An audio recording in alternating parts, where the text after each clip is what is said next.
So, gagawin mo lang yun, i-apply mo lang yun, and then i-good take lang yung director, di ba? But this time, nagkakaroon pa nga minsan ng debate, yung, ay, sandali lang, direct, pag ganyan yung anak ko, ito ang mangyayari, di ba? Yung talagang, ganon, yung parang, kasi may sarili ka ng, ito na yung level ng love na alam mo. So, alam mo na kung paano makipagpatayan pala kapag yung anak mo inargabyado or anak mo yung pwedeng malagay sa pahamak.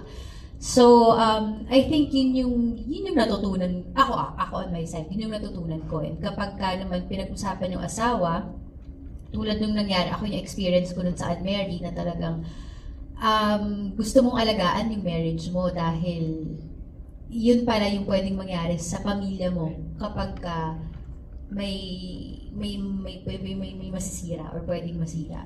So, yun. And for Sandro,